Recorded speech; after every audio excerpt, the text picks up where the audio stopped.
ఇచ్చిన హామీలన్నీ కాంగ్రెస్ పార్టీ అమలు చేయాలన్నారు బీఆర్ఎస్ ఎమ్మెల్యేలు మాగంటి గోపీనాథ్, ముఠా గోపాల్. లేదంటే ప్రజలు సహించేది లేదని స్పష్టం చేశారు. అధికారంలోకి వచ్చి ఇన్ని రోజులైనా రైతు బంధు వేయలేదని మండిపడ్డారు. వచ్చే పార్లమెంటు ఎన్నికల్లో హైదరాబాద్, సికింద్రాబాద్ నియోజకవర్గాల్లో బీఆర్ఎస్ పార్టీ గెలుస్తుందని ఆశాభావం వ్యక్తం చేశారు. నెక్స్ట్ ఎలక్షన్స్ కి అందరం కూడా ప్రిపేర్ అవుదాం. సికింద్రాబాద్ పార్లమెంట్ ఈసారి మంచి మెజార్టీతో మరి టీఆర్ఎస్ పార్టీ క్యాండిడేట్కి మన అందరం కూడా మద్దతు ఇవ్వాలి, మంచి మెజార్టీతో గెలిపించుకోవాలని చెప్పి ఎక్కువ చర్చ జరిగింది.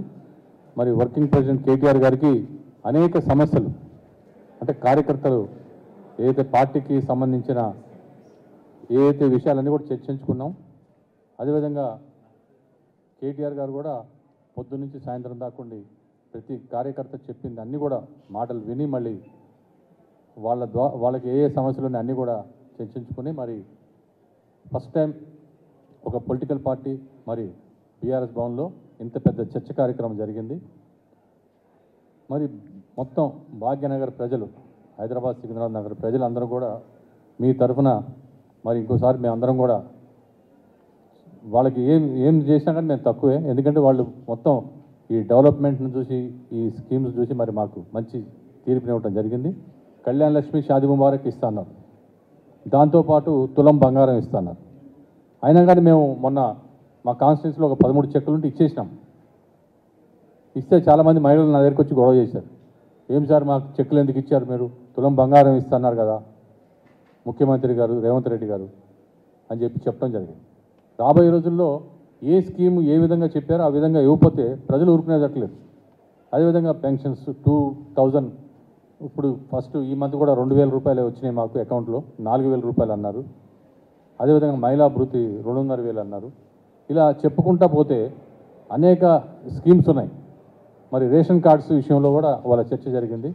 రేషన్ కార్డ్స్ ఇష్యూలో బీఆర్ఎస్ ప్రభుత్వం ఉన్నన్ని రోజులు దగ్గర 6 లక్షల చిల్లర ఇవ్వటం జరిగింది. ఎందుకంటే మేము ఎవరిని కూడా పేద ప్రజలను లైన్లో నుంచోబెట్టలేదు, పేద ప్రజల్ని ఇబ్బంది పెట్టలేదు.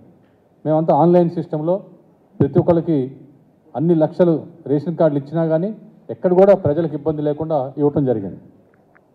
మరి వాళ్ళ ఏ కార్యక్రమం చేయాలన్నా కానీ పేద ప్రజల్ని గంటల తరబడి లైన్లో నుంచోబెట్టి వాళ్ళని ఇబ్బంది పెట్టి మరి ఇస్తారో ఎవరో తెలియదు. మరి అట్లాంటి స్కీమ్స్ ఉన్నాయి ఇవన్నీ కూడా. అందుకని మేము కూడా కాంగ్రెస్ ప్రభుత్వాన్ని ఇవ్వాలని కోరుకుంటున్నాం. మేము ఎక్కడ కూడా ఇవ్వద్దని అంటలేదు, మీరు హామీలు ఉన్నాయి నెరవేర్చండి అని చెప్పి చెప్తాం. మరి అదేవిధంగా ఇప్పుడు పార్లమెంట్ ఎలక్షన్స్లో డెఫినెట్గా, ఎందుకంటే మాకు దగ్గర మాకు కాంగ్రెస్కి ఫస్ట్ ప్లేస్ మాది, సెకండ్ ప్లేస్ కాంగ్రెస్ ఉంటుంది. 180,000 చిల్లర మార్జిన్ ఉంది మాకు కానీ కాంగ్రెస్ కానీ. కనుక ఈసారి డెఫినెట్గా ప్రజలు బీఆర్ఎస్కి అవకాశం ఎక్కువ ఉంది సికింద్రాబాద్ పార్లమెంట్ కాన్స్టిట్యున్సీ. మరి అవన్నీ కూడా ప్రతి ఎమ్మెల్యే మొత్తం 6 ఎమ్మెల్యేలు అందరం కూడా కూర్చొని చర్చించుకొని మరి ఇవాళ నుంచి కూడా మనం అందరం కూడా ఫీల్డ్లో ఉండి మరి రాబోయే ఎలక్షన్ మంచి మెజారిటీతో గెలిపించాలి. మరి ఒక విధంగా ఈ కార్యకర్తలు కానీ నాయకులు కానీ అందరూ కూడా మనం అండగా ఉండాలి. ఏ కార్యకర్తకు కూడా అన్యాయం జరిగినా మనం అందరం కూడా ఊరుకోవద్దు. 39 మంది ఎమ్మెల్యేలు కూడా మనం తిరగబడాలి. మొత్తం రాష్ట్రంలో ఏ కార్యకర్తని కూడా అన్యాయం జరిగితే ఊరుకోవద్దు అన్నట్టుగా వాళ్ళన్నీ చర్చించడం జరిగింది. మరి ఈనాడు హైదరాబాద్ సిటీలోని సికింద్రాబాద్ పార్లమెంటరీ కాన్స్టిట్యున్సీ, మరి హైదరాబాద్ పార్లమెంటరీ కాన్స్టిట్యున్సీలోని ఎవరైతే ఆల్ డివిజన్ల వారీగా ఉన్న పార్టీ సభ్యులు ఉన్నారో వాళ్ళందరికీ ఈనాడు మరి ఏ విధంగా పనిచేస్తున్నారు ఏందనే దాని గురించి మీటింగ్ పెట్టడం జరిగింది. అసెంబ్లీ ఎలక్షన్స్ తర్వాత పూర్తిగా ఈనాడు పార్టీ ఎవరేం చేస్తున్న దాని గురించి కూడా ఈనాడు చర్చించడం జరిగింది.